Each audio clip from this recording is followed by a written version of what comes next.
This conference will now be recorded. Okay, so in yesterday class, we discussed about this user add command. Using this user add command, we can create that user, right? So we have created a one user called as Bhaskar, right? And we saw that once if we create a user, it is going to add one entry in the past updated file, shadow file, group, and it is going to create a one directory in the user home directory, right? With the name Bhaskar. Also, we discussed about what is a UID for root user, all these things. Now I need to set the password. Okay. So if you want to set the password, you can use this passwd command. Okay. Passwd. Mention that username, which user you want to set the password. Okay. So once if you type this one, it is going to ask that set the password. Okay. So you can give that password, and again it is going to ask the confirmation password. So you can give that one.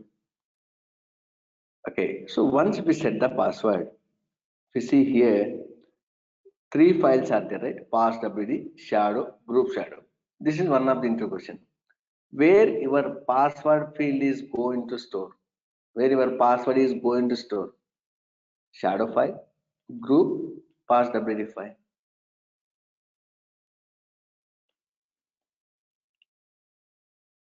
Can you guess? Okay. So everyone is saying that. Most of the guys are saying that past WD, but Rahul given that shadow. Come on, guys. Immediately you have to type it. Okay. Okay, so the password is going to store in the shadow file. That's why this is an important question. Everyone will expect that a password is a file. I think it is going to store here, but that is the wrong. So your password is going to store in the shadow file. Let me show you. So before setting that password, I will show you. Okay, each file what it contains. So after that setting the password, I will show you. Okay, go to that, connect to the server. Have connected. Just check that cat etc see pass wd. Okay, see here right now this one, right? So this is the home directory, right? This is the shell type. The default shell type will be bash. We'll discuss in the shell script what is this shell and all. This is the user id, group id, right? Username. Same way, just a cat etc shadow. Okay, so it is showing that permission denied. So login as a root user and execute cat slash etc slash passwd. See here right now. Okay, and same way just type the shadow. See here two exclamatory marks are there. Okay, so once we set the password, it is going to override this password. Okay, and also if you observe here 0597 is there. After we are going to set some attributes, it is going to override with whatever the values we are going to. Okay, now we can set it past wd Bhaskar. For Bhaskar user, I need to set the password. See, it is asking new password. I am typing. So I typed password as a password. That's why it is saying bad password. And again, it is asking retype new password.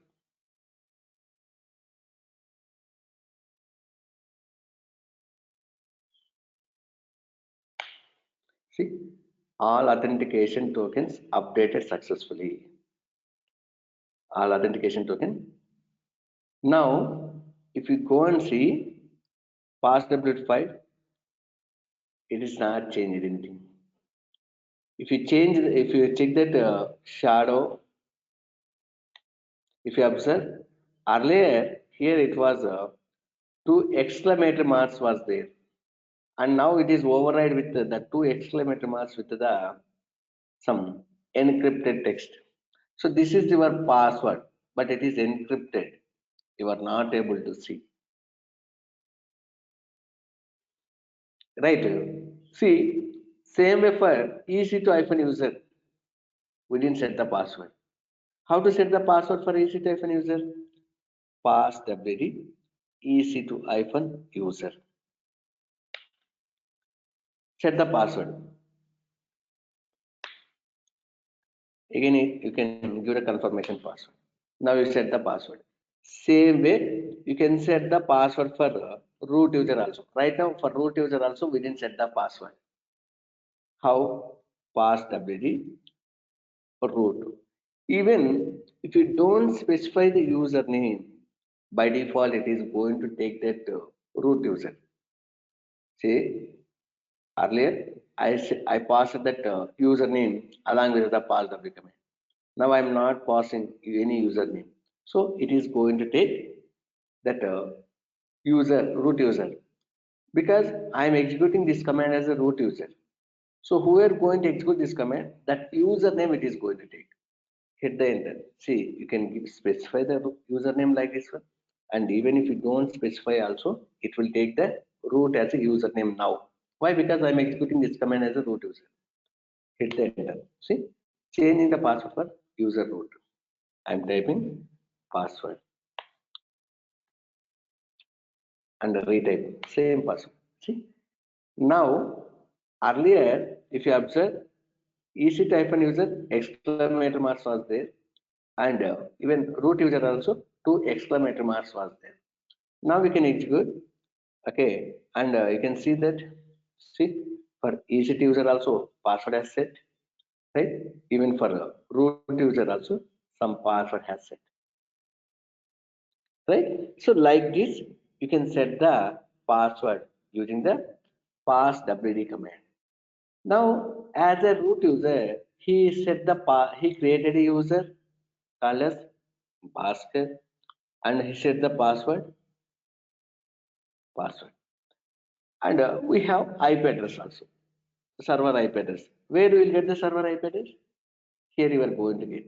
So once if you select the server, right now it is unselected. That's why we don't have any details. To select the server, see, it is going to. So this is a public IP address. We need the public IP address.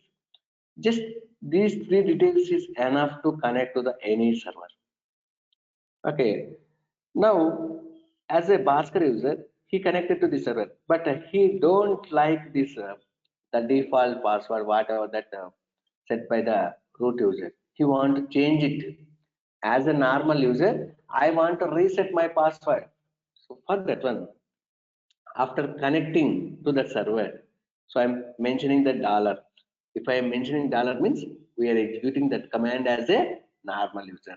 If I anytime if I keep that hash, that command should execute as a root user. Keep in mind that note.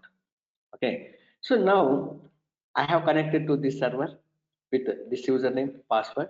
Now I want to change the password, means I want to reset it. I don't want the password as a password. Just as a normal user, execute this command. Don't specify any username along with the pass w command when you are executing as a normal user. So automatically it is going to ask current password, current Unix password. It will ask like this one. Enter that. So you can enter this one. After that, it will ask new password. You can type some new password. Again, it will ask re-enter. You can like this. You can reset the password after sharing by that root user. Okay, suppose you went to the vacation. After 1 month, you came back. You forgot your password. Even you are not able to reset also. If you want to reset, first you should know the current password. Right? Then how you are going to be? What you are going to do now? You forgot your password.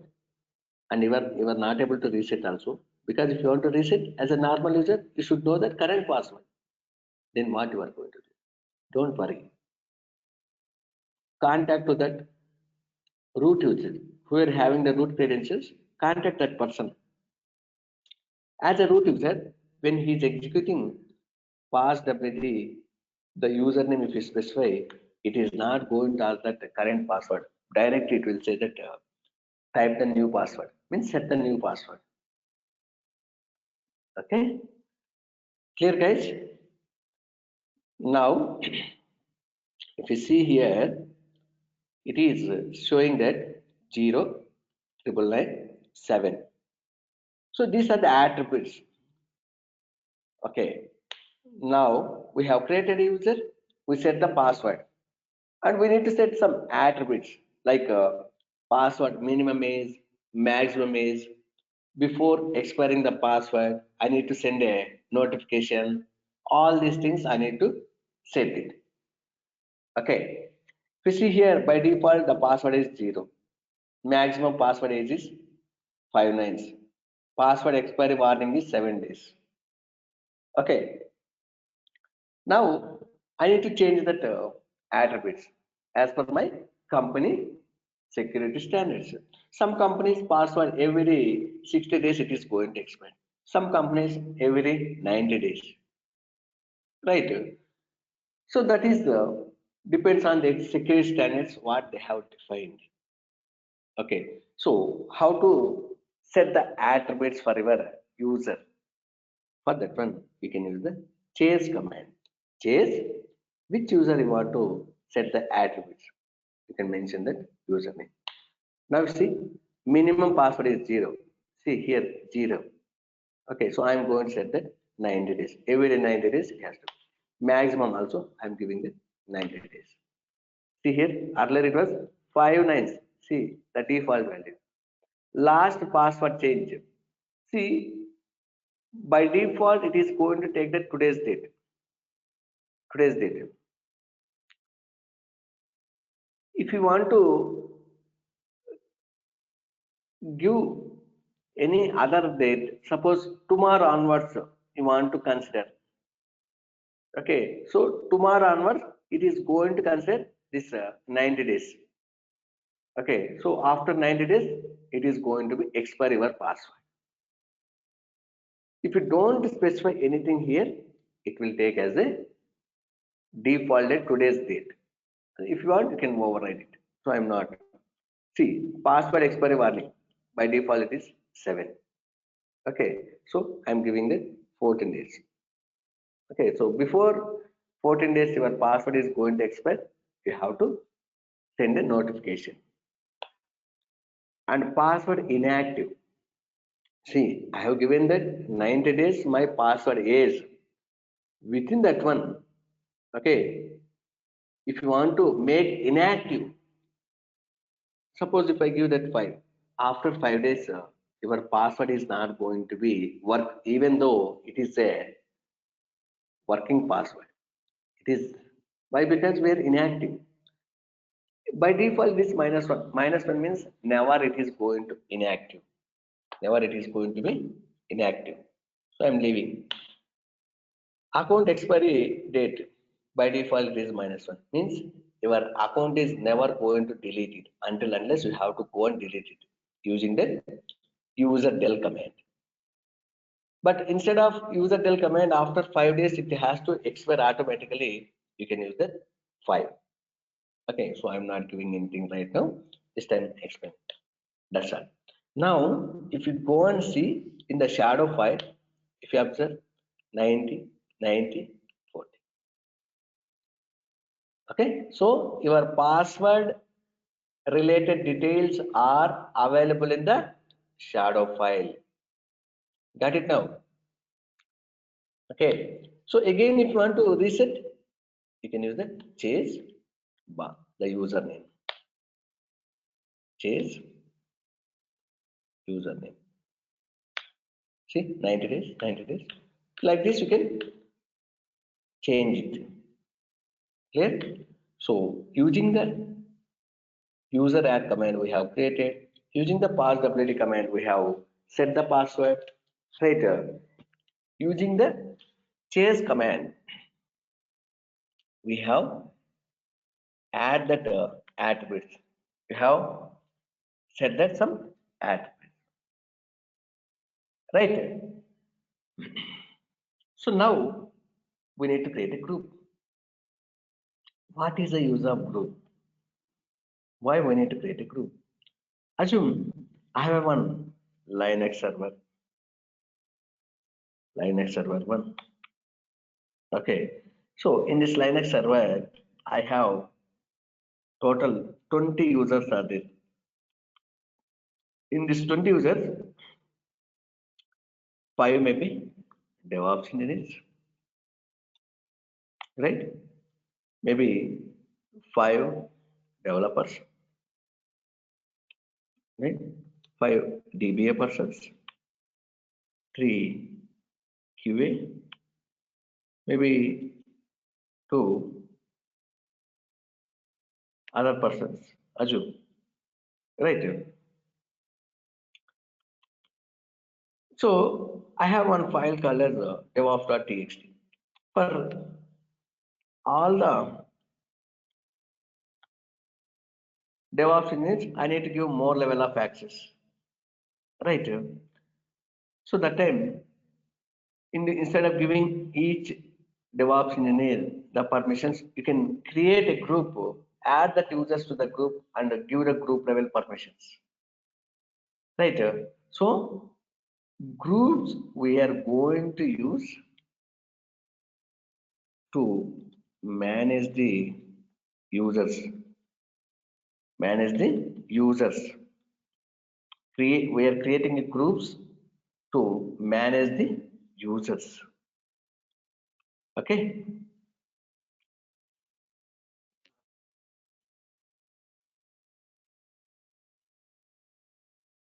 How to create a group? If you want to create a group add and group name. Suppose I want to create a group called as DevOps. Okay, DevOps.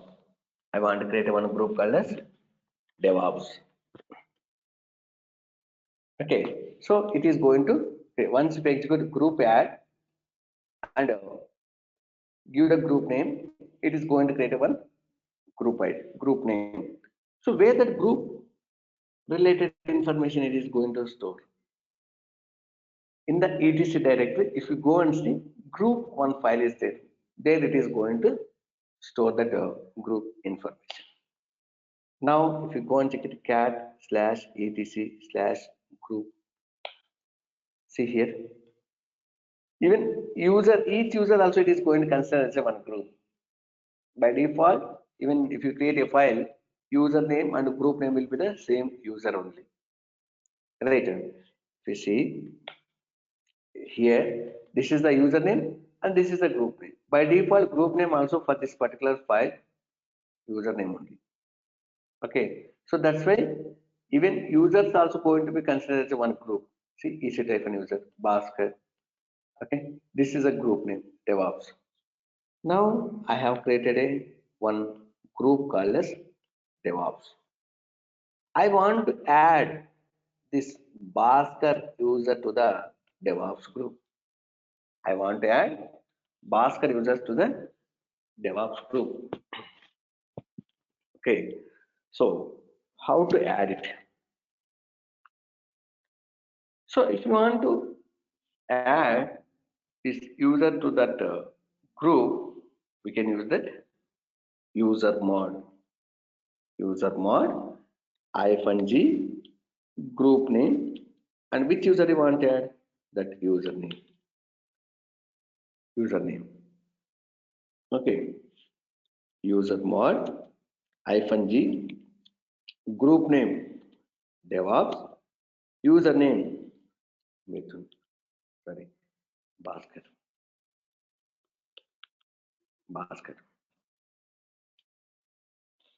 Right? So like this, you have to add the user to this group.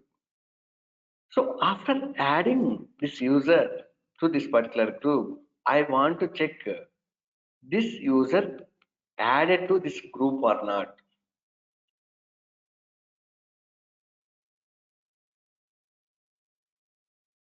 How to know this user belongs to how many groups? I will give you one group name. Sorry, I will give you one user name.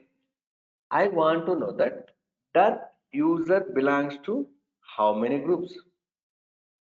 I want to know that that user belongs to how many groups?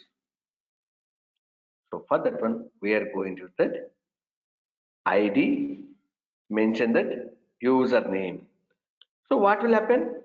ID command is going to use this user belongs to how many groups? This user belongs to how many groups? So all these group names it is going to display. Let's see. First, right now, just you can check it. ID Bhaskar. So right now, Bhaskar is not belongs to any group. Only it belongs to the self group called as Bhaskar. See, right now it belongs to the Bhaskar group. Okay. Even you can check for ID EC2 user. See, EC2 user belongs to that many groups. Okay. EC2 user, ADM, System G journal. This group belongs to. But Bhaskar, he doesn't belong to any of other specific groups. Now I'm going to add user mod -g group name DevOps and Bhaskar. Bhaskar user I'm adding. Now I have added Bhaskar users to this DevOps group. Now we can check it ID Bhaskar. If you observe, now earlier it was showing only Bhaskar. Now Bhaskar belongs to the DevOps group. Okay. Now I have group name DevOps group. In this DevOps group, how many users are there? So initially we got it right. This if you pass that user name, it is going to give the group names. This user belongs to how many group names? But now I am giving that group name, and in that group, how many users are there? So for that one, we are going to use the LID command. LID -g group name. LID group name. See now, in this group, only one user is there, right? Only one user is there. So that's why it is showing. So you can use ID command. We have other command also to know that this particular user belongs to how many groups. Groups is a one command.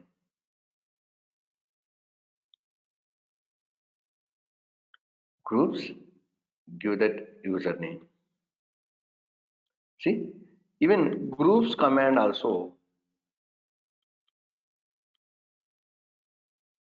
even groups command also is giving that this user belongs to how many groups. This user belongs to how many groups. So you can use that groups command or you can use that ID command. But if you use the ID command, it will give that the user ID's information also, detailed information. But if you use the groups command, just username, how many groups. Even if you see groups, EC2-user. So EC2-user belongs to how many groups? It is going to display. See, EC2-user belongs to EC2-user, ADM, system journal. Okay, so these groups it is belongs to. You can use ID command or groups command. But we have only one command LID to check that how many users are there in this particular group. Clear, guys? Anybody have any questions so far? Whatever we discussed, pass WD, chase command, group add, user mode, ID, groups command, LID.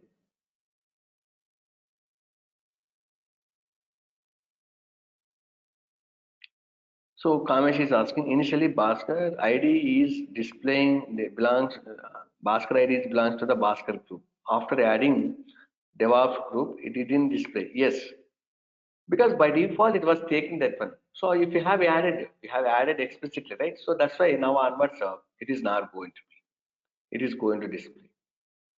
Okay. Now if we see, just exit LSFNL. Okay. Touch Bhaskar.sh. Now if you observe this Bhaskar.sh, okay, so it is by default still it is going to take that EC2FSN user group, but you can change the group to this particular file. Now we have the group name, so that it is going to be set that group name using the CHGRP group is there, right?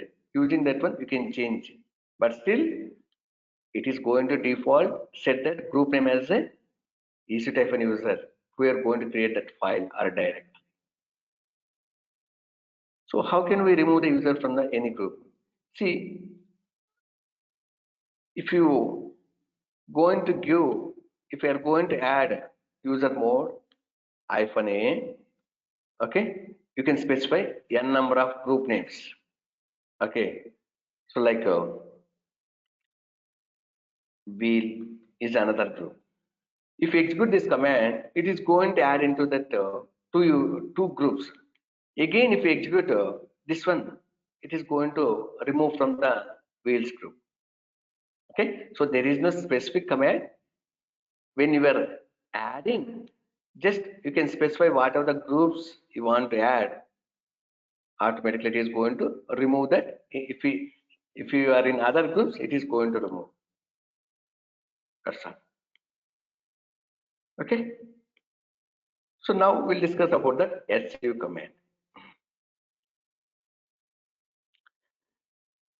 See, I have created one user called as Bhaskar. Currently, I have logged in with the EC2-user. I want to switch to that Bhaskar user. See, if you want to switch from one user to another user, we are going to use the SU command. SU means switch user. S means switch, U means user. When you are switching from normal user to the normal user, okay, it is going to ask the password. From normal user to root user, you are going to switch, it is going to ask the password. It is going to ask the password. From root user to, if you switch to the normal user, no password required. No password required. You don't want any password. Okay. So Naveen is asking, if a user has multiple groups while creating a file or directory, which group it belongs to by default? It is going to by default belongs to the user group only. Suppose I am creating a file with the Bhaskar user. By default, username and group will be the Bhaskar only. I showed you right here. See, now that Bhaskar user, we have created a one file called as Bhaskar.sh with EC2 user. Okay, so let me first switch and I will show you. Okay, let me switch to that user and I will show you. Right now, if you see, right now I am logged in as a normal user. Normal user means EC2 user. EC2 user. I am switching from EC2 user to the Bhaskar user. So in this case, it is going to ask the password of Bhaskar user. How to switch to from one user to another user? SU hyphen the username. You can use like this one also, SU Bhaskar. Is there any difference? SU hyphen Bhaskar and SU Bhaskar. If you don't specify any hyphen, is there any difference?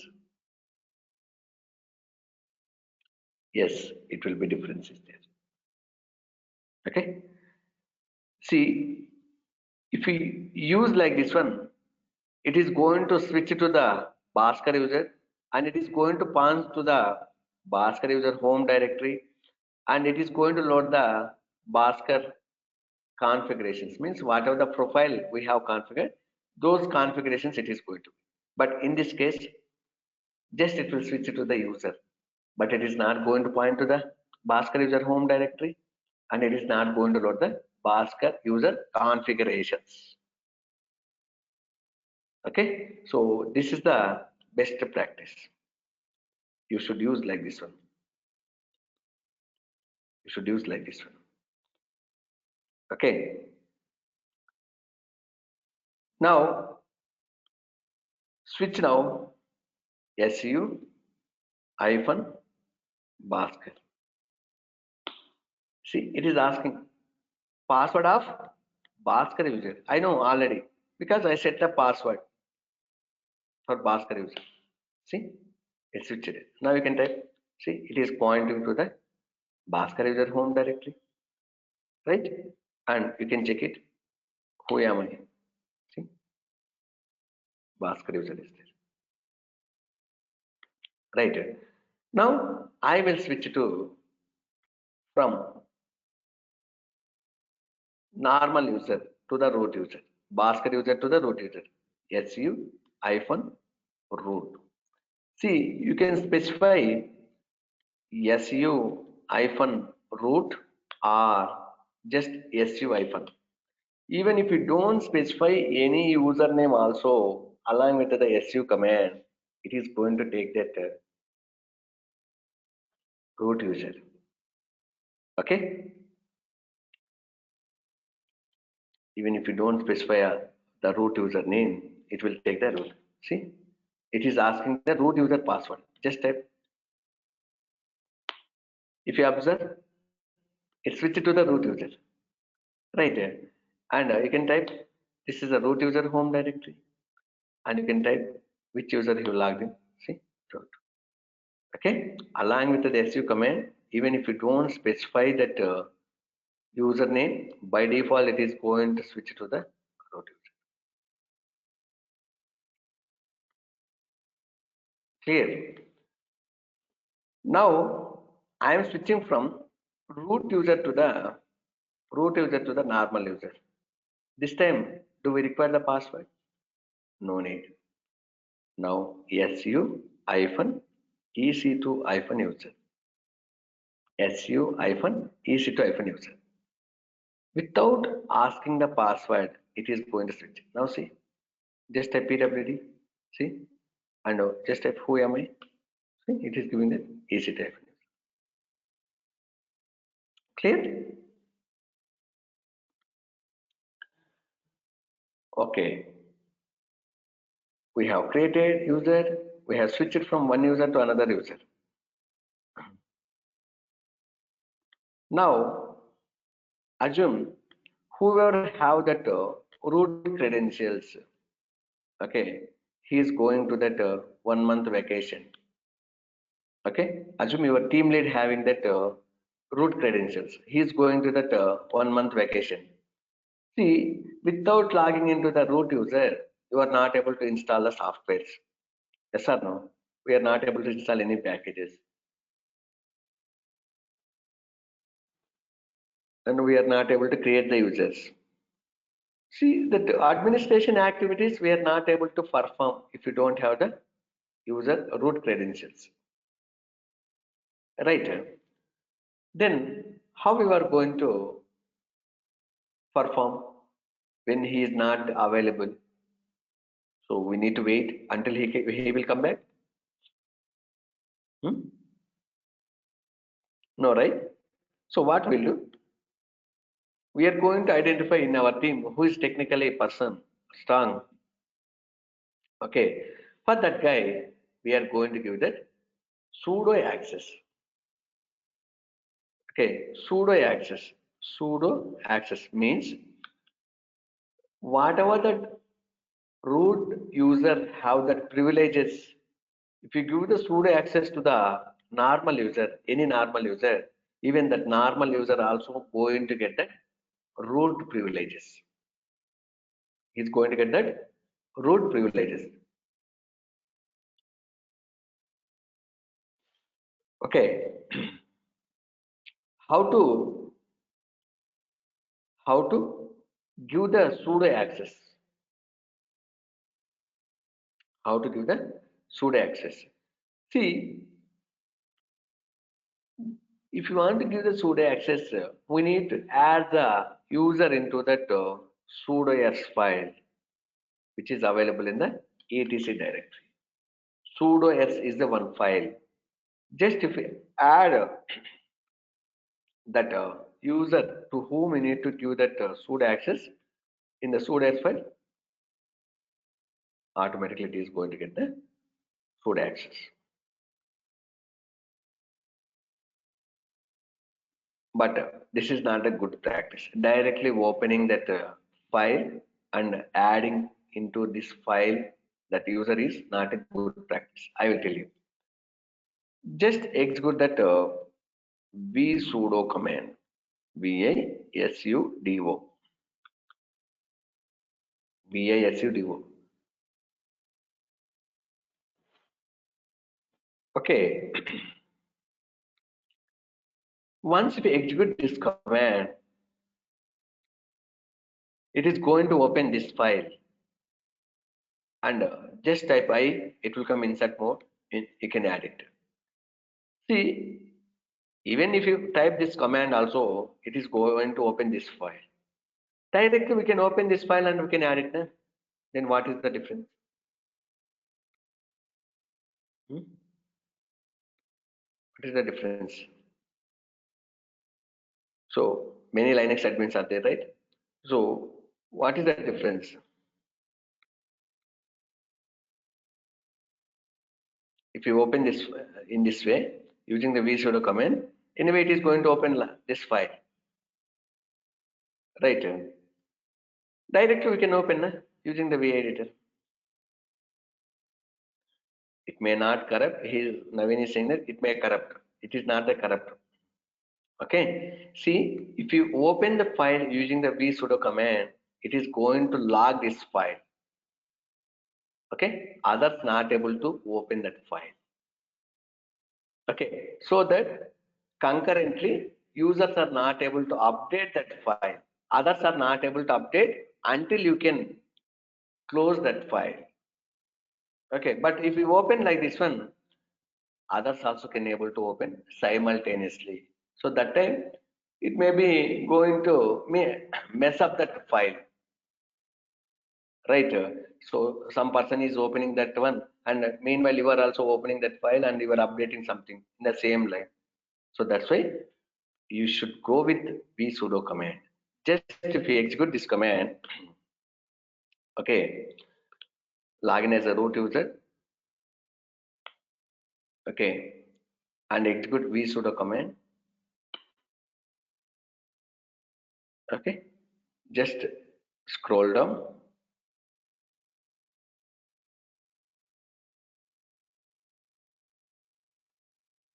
Okay, so here if you see that root, just a type I, it will come insert mode. See, now it is insert mode. So which user you want to give the root sudo access? Bhaskar user. Okay, Bhaskar, specify the username, all is equal to all and all. Means whatever the root privileges, root user having the privileges, we are going to get it. Okay, save it. Now, like this, you can give the sudo access to n number of users also. Okay, even others also you can give it.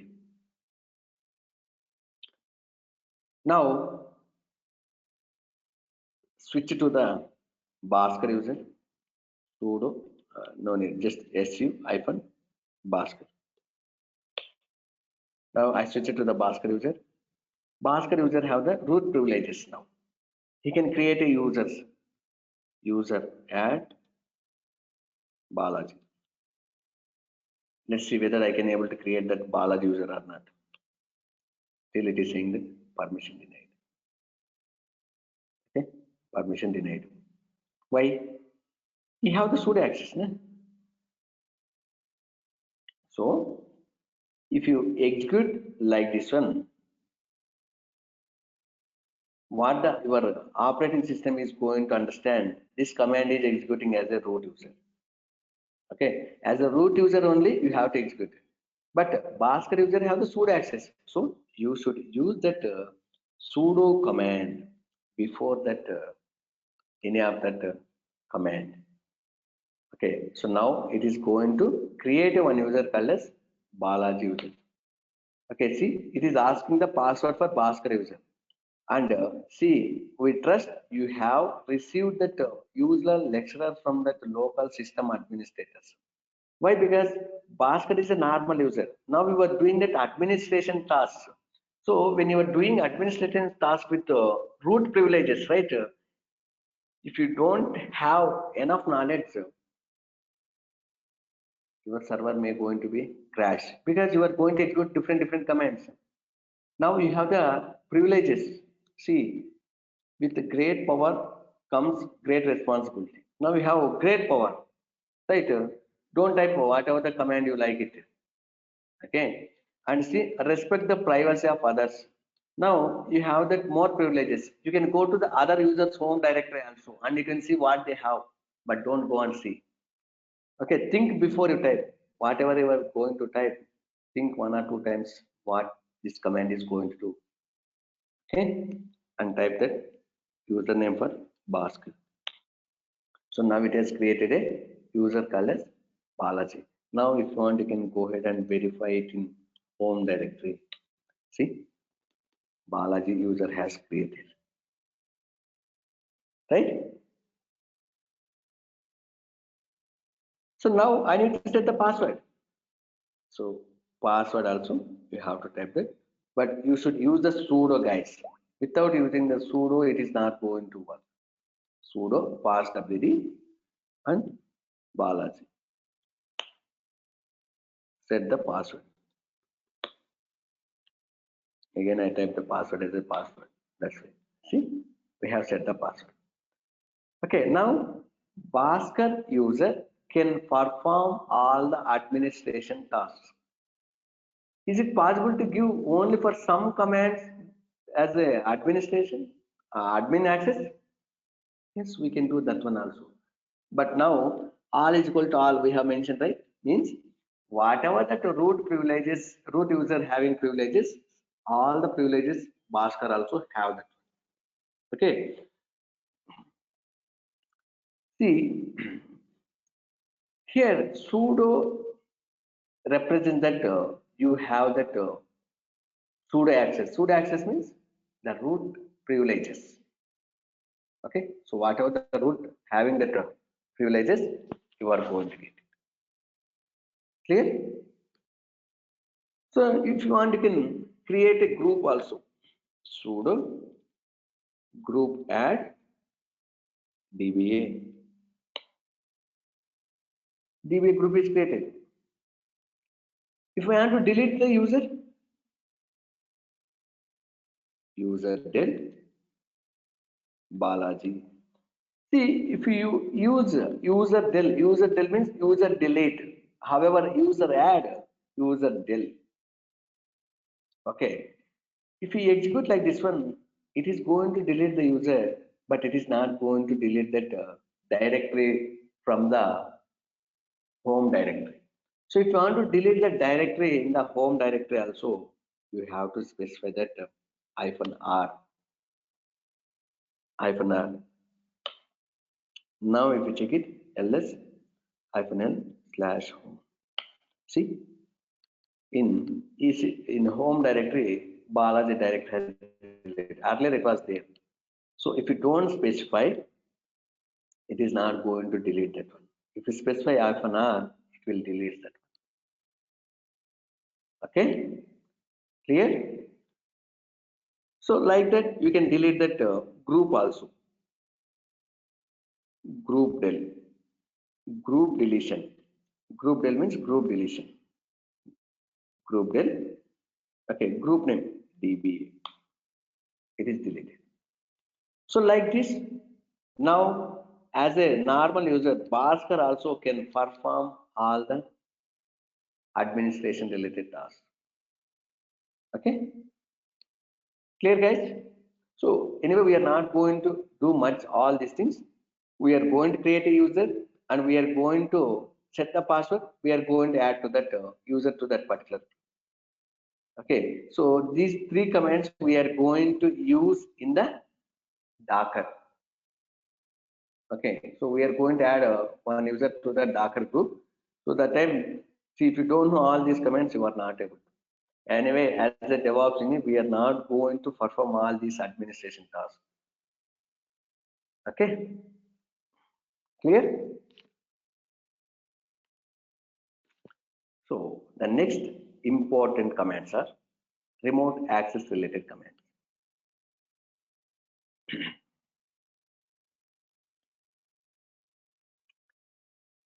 See, currently, how we are connecting to the server? If you have that Windows machine, you are converting, if you are using the putty, you are converting that PEM file to the PPK file, and with help of this PPK file, you are connecting to the server. Okay, instead of that one, now see, I have IP address, username, password. If you have these three details, more enough to connect to the server. Okay,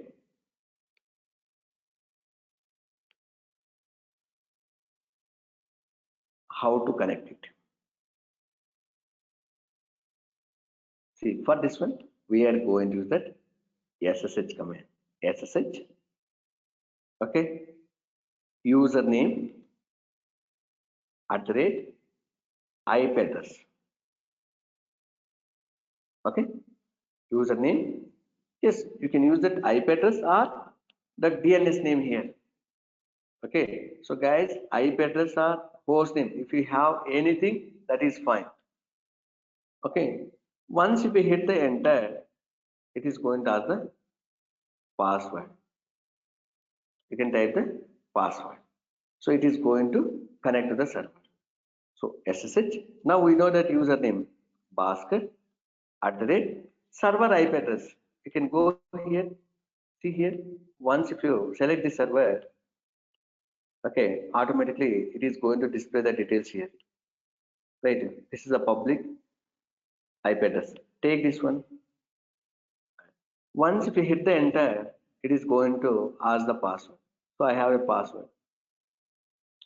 Once if you type the password, it is going to establish the connection. Means you can able to connect to the server successfully. Let's see. Okay, let me open the terminal. SSH. So copy paste this command. You are going to get a error. I will tell you how to resolve that one. See, permission denied, public key. Right, we are getting error. Right.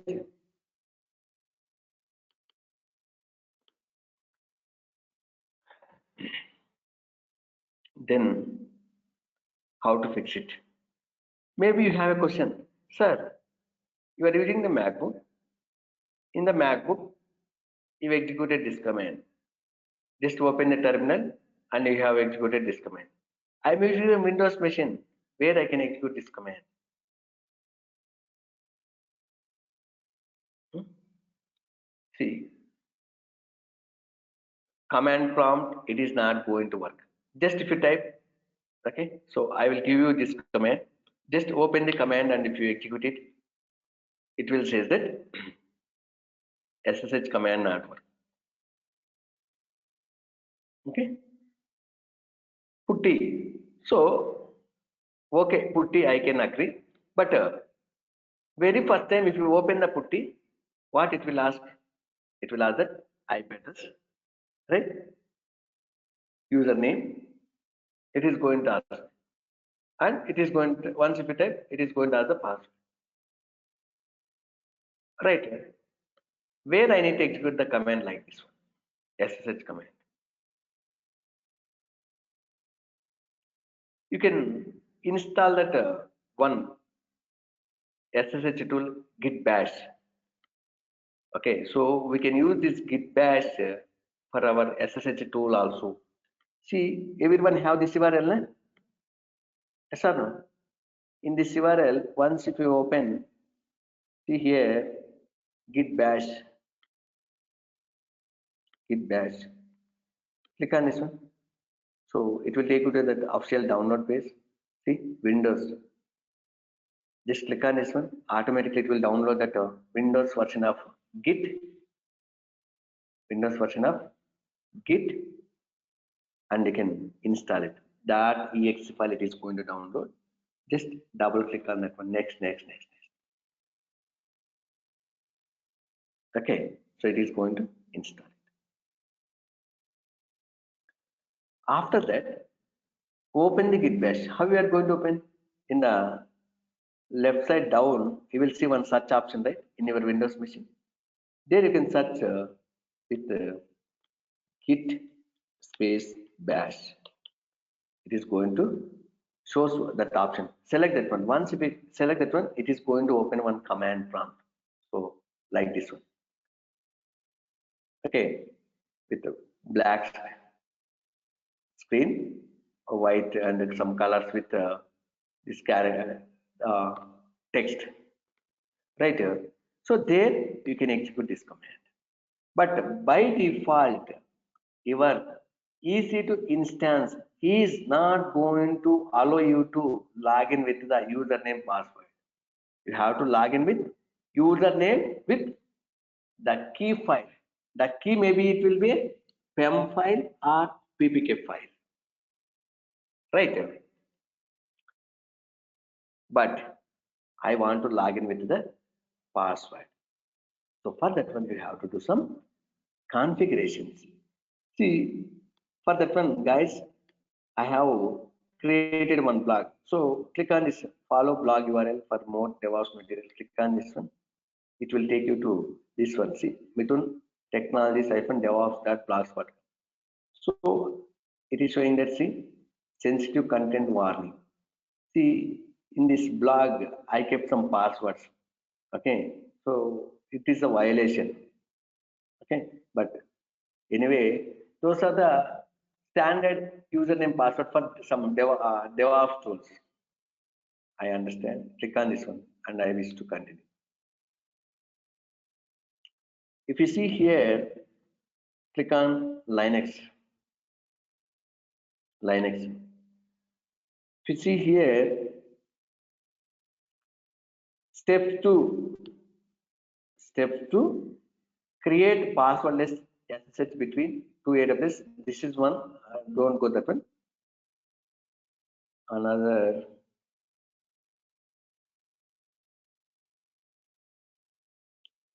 Another one document is there.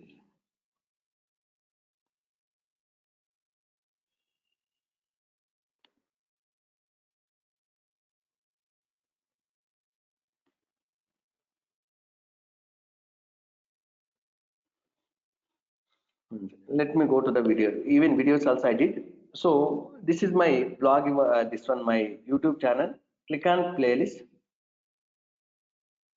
You see here Linux videos. Click on view full playlist.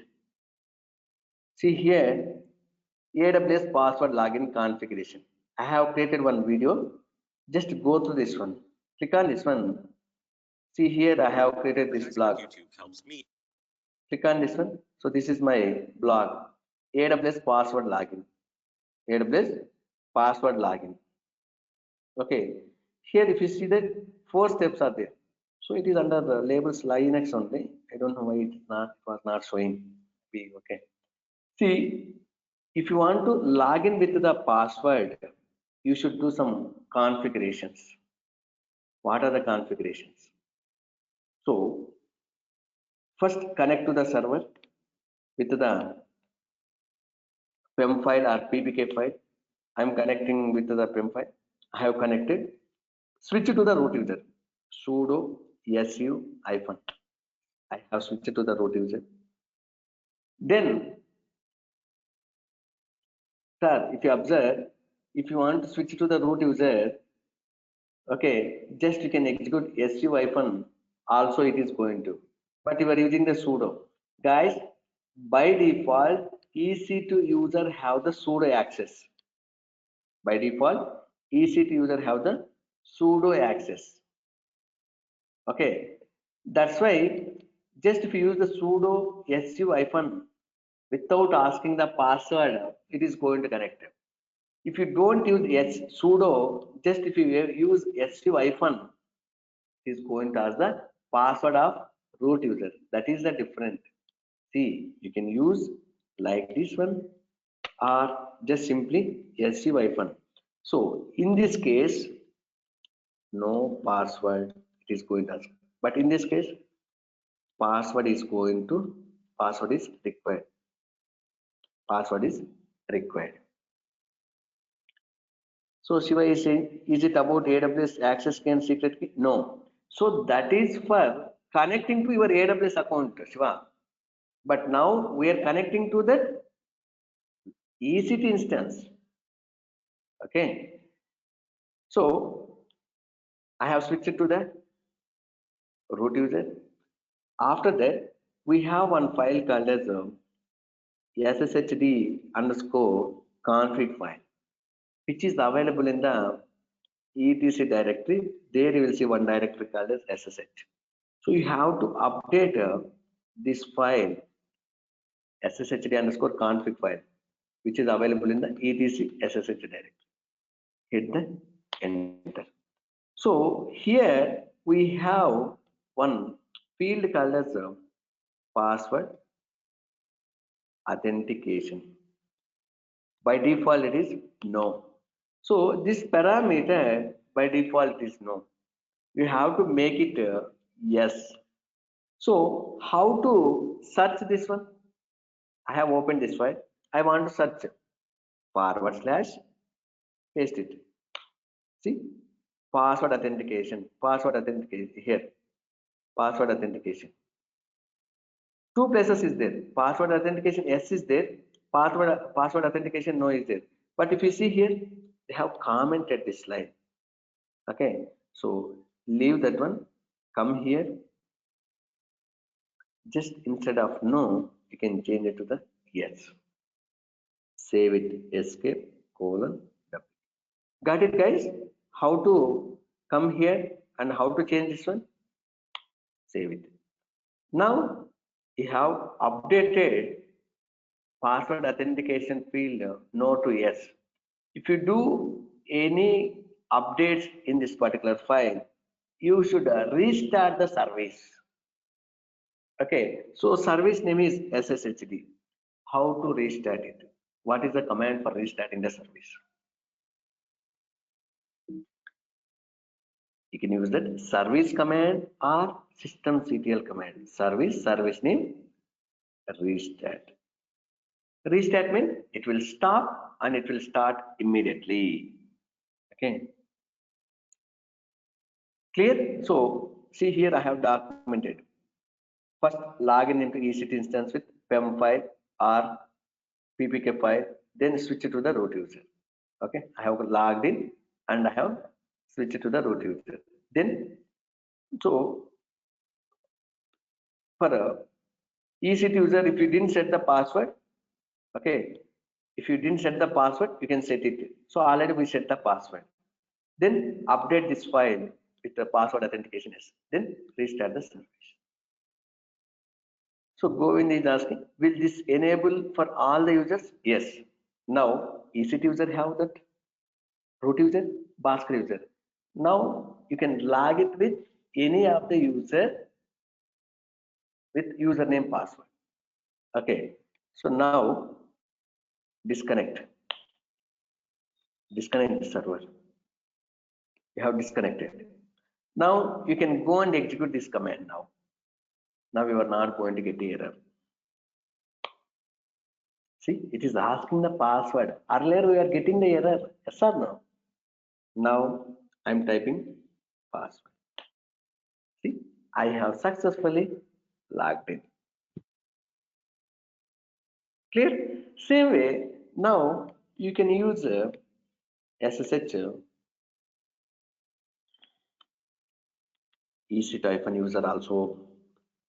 Okay, SSH root user also. It is going to ask the password. You have to type in the password. Okay.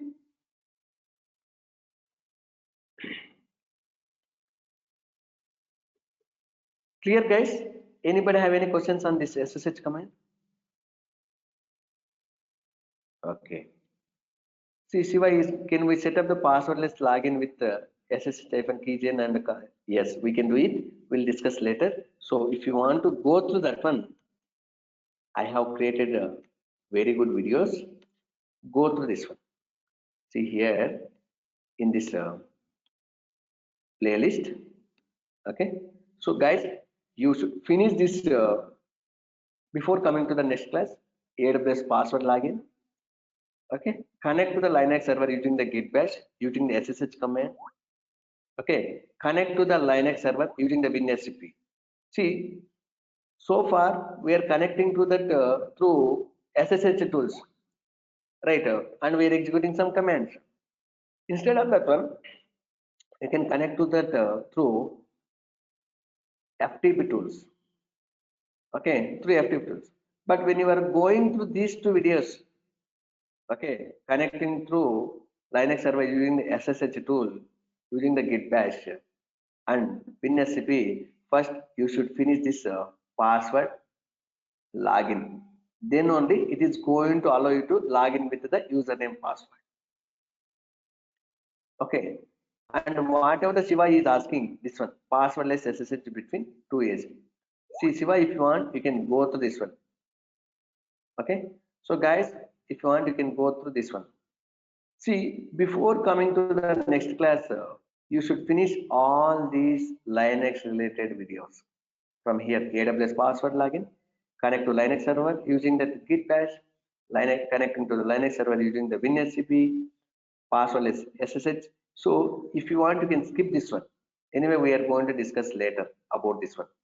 Okay, passwordless SSH between two EC2 instances, you can skip if you want. So if you have already some idea, go through that one. Shiva was asking that. So for him, you can go through. So AWK command, cut command. If you have time, you can go through this one. These are also very, very, very, very important commands. Okay, and SCP command. Now we will discuss about the SCP command. Clear? Okay. So now we are clear about that SSH command, right?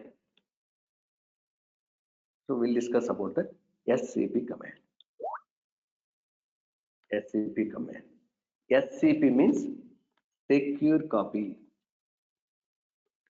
Secure copy.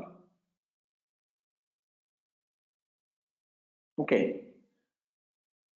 Secure copy.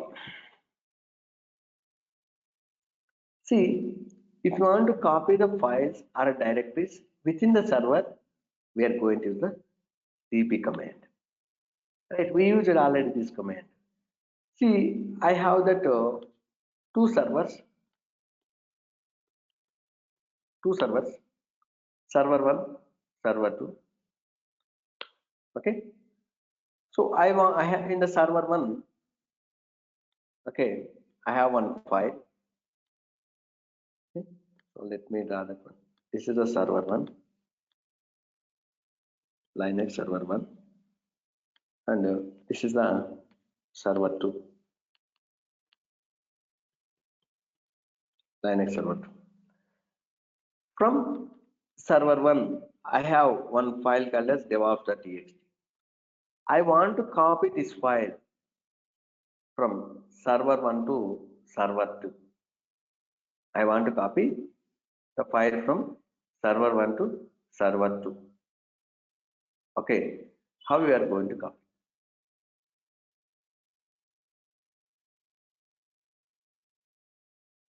You have to use that scp command. scp, what you have to copy? So the syntax will be scp file name or directory name, okay, and username at the rate where you want to copy that server IP address or host name colon in that particular server. See, I want to copy in this server. So this server having the username, right? IP address, that server username, IP address, and where you want to copy in this directory. You can copy in the temp directory. So you have to specify the directory name where you have to copy it. Okay. So Rambabu is saying that WinSCP use it. See, Baya, if you use the WinSCP from your laptop to, this is your laptop, from laptop to you can connect to this server and you can, but I want to copy, already file is in the server. Server to server, I need to copy it. If the file is, this devops.txt is available in your laptop, you can connect to this server, you can upload it. But file is in the devops.txt. This devops.txt is available in the Linux server one. Yes, using WinSCP also we can do. What we do? First we can connect to the server, download it to your laptop, this devops.txt. Again, you can connect to this server and you can upload here. But it will be lengthy process. It will take more time. Instead of that one, copy the file from server to server. So for that one, we are going to use the scp command. So scp file name devops.txt. Okay, username. So EC2-user. See, because this user is available here. By default, EC2-user is going to be available in any of the EC2 instances. Okay, so if you create a RHEL virtual box in AWS, this is the default user. If you create a Ubuntu, Ubuntu is the username. See, we have created RHEL, the instance that, right here, the AMI name. So that's why that default username is EC2 user. At the rate, this server IP address or host name, IP address, colon, where you want to copy, temp directory. Okay. Suppose if it is a, once we hit the enter, it is going to ask the password. Hit the password.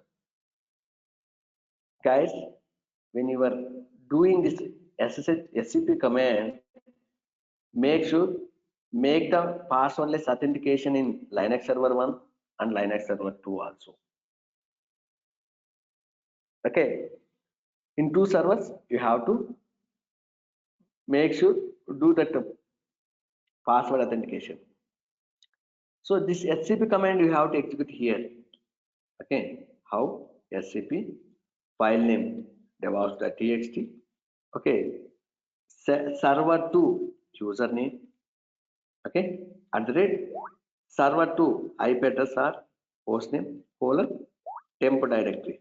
So why? Because now I'm copying into this particular directory. Temp directory have, everyone have the access. You can copy into any directory, but we don't have access to all the directories, right? Just you can copy the temp directory. From there, they are going to copy to that wherever they want. Okay, so make sure you can enable the password authentication in Linux server 1 and Linux server 2. First, you can connect to the Linux server 1 and you can execute this command, so that automatically it is going to copy the file into server 1 to the server 2. Clear? So for that one, I have created very good video on this scp. Just go through this video. By advertising on YouTube, I catch the eye of my ideal customers at the right time. See here, I have created very good video. Go through this one. Okay, see here, I have explained the step by step. Server 1, server 2. I have this username password, right? But you should have two servers, and in two servers you should make that password authentication. Then only you can able to execute this command, SCP command. Clear? Can you finish this all these videos? So come before coming to the next class. So tomorrow no class because I have some other work. Okay, I have to attend that one meeting. It's mandatory. So you should finish this all these videos if it is possible. Because tomorrow no class, right? Try to finish all these videos. And if you have any questions, you can ask with me in the group only. Don't ping me personally. Okay, so if you ping me personally, the answer may be delayed. First of all, don't ping me personally for any this kind of technical. If you need anything specific to personal, then you can ping me. Otherwise, you can ping in the group. If you ping in the group, immediately you are going to get that answer also. Others are going to give. And this group really awesome. People are practicing a lot. Good. Keep it up. Okay? But still, some people are not active and they are joining late also. It is not at all good. Okay? Join soon. So to get server, need to add one more EC2 instance. Yes, you can get that one more server. Right now, only one server is there, right? Okay, so like this, you can create one more EC2 instance. Okay, so if you want, you can go with other like Ubuntu also. You can practice it. Clear, guys? Anybody have any questions about this SSH and SCP? Guys, very, very important. N number of times we are going to use this command.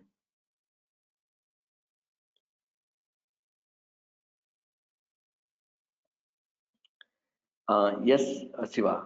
Yes, see, if you use that SSH command, SCP command, copying the files across the servers very quickly because the bandwidth is very good. If you use the WinSCP, it will take more time.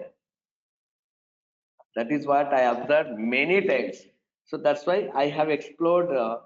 Okay, see, when I was a Java developer, I got this kind of requirements. So from this server, I need to copy the file to this server. So first I'm downloading here and I was doing this kind of things because I don't know much about Linux. After that, I have explored. We can copy the files from server to server very quickly. So that time I explored more on SCP command. Okay. So we'll continue on this next hardware related information. Okay, we'll finish this one anyway. Very small comments only. See, if you want to know that your server RAM size, we can use the free command. Free. Just if you execute the free command, so it is disconnected. Let me connect it again. Have connected. If we execute the free command, it is going to give that how much RAM size, how much it is utilized, how much it is free. If you observe it, just it is giving the numbers. Instead of that one, I want to display in human readable format. Free-H. H means human readable format. See, it is giving the 815 megabytes. So if you want to display in kilobytes, free-K. If you want to display in megabytes, free-M. If you want to display in gigabytes, free-G. So right now it is not up to 1 GB. That's why it is showing that 0. Okay. So like this, you can use that free command to check that how much RAM size, right? How much it is utilized, all these things. If you want to know that your RAM hardware information, like whether it is a DDR1 or DDR2, DDR3, SDRAM, or whether it is a 32-bit architecture or 64-bit architecture, we are going to use one command, DMIDE code. As a normal user, you are not able to execute it. So it is saying that permission denied. So you can use that sudo command because now Bhaskar user have the sudo access, right? Use that sudo.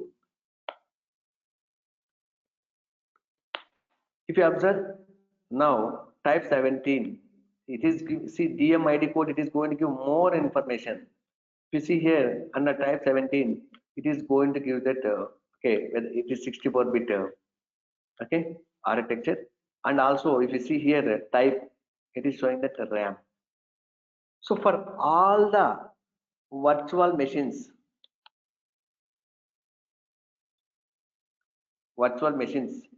it is going to give type as a RAM only.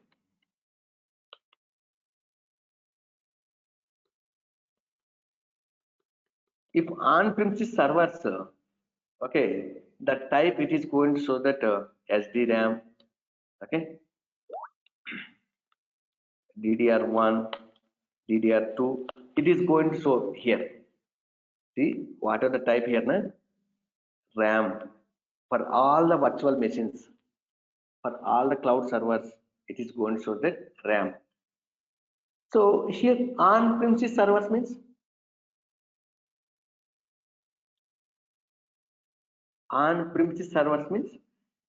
see, on-premises servers means the servers physically existed in your company in one of the room, server room, right? So you will see in your company for one door, server room, only authenticated persons are entry. Yes or no? So means servers are physically existed in your company. So those we can call as on-premises servers. Okay, yes, company data center servers. Virtual machines means somewhere it is there. We don't know where it physically there existed. See, this is one of the virtual machine. This is one of the Linux server. We don't know where it is there, but we are using, right? So nowadays, everyone is migrating from on-premises servers to the virtual machines, on-premises servers to the cloud servers. Why? Because cost effective. See, if you want to maintain on-premises servers, you should have a space for that one, right? You should have a room, you should have a proper power connection and a bandwidth, yes or no? And you have to take care of those servers. You have to monitor that server. Cost is more. But if you use the cloud servers, the cloud providers are going to take care of infrastructure. Like see, if any power issue, they are going to take internet, everything they are going to take care. So that's why nowadays most of the companies are using the cloud servers, or we can call as virtual machines, virtual servers. In one of the interview they asked, are you using the cloud servers or on-premises servers? Just tell it, we were using the on-premises servers, so now we are migrating to the cloud server. When you are migrating, any issues you have, any challenges, yes, we'll discuss those things. Okay, and but still some companies are using on-premises servers. For what kind of applications we are going to use on-premises servers? Banking related, some security data, right? Suppose I have one banking related application is there. I am not able to believe this cloud servers guys, cloud providers, how they are going to provide the security for my data. So that's why still some banking related applications are deploying in on-premises servers. So if you connect to any on-premises servers and if you execute DMID code, this command, it is going to give that here instead of type RAM, it is going to give that DDR1, DDR2, SDRAM. So if you have any physical servers, guys, if you are working as a Linux admin, just go ahead and execute that command. See, if you execute as DMID code, it is displaying that type 4, type 11, type 16, type 3, all the information is good. Instead of that one, I need that the type 17, directly specify -T 17. So that time it is going to display only that type 17 information. In the type 17 only, we'll see that our servers, the information. Okay, here guys. Okay, so tomorrow no class. In the next class, we are going to discuss about that cron tab.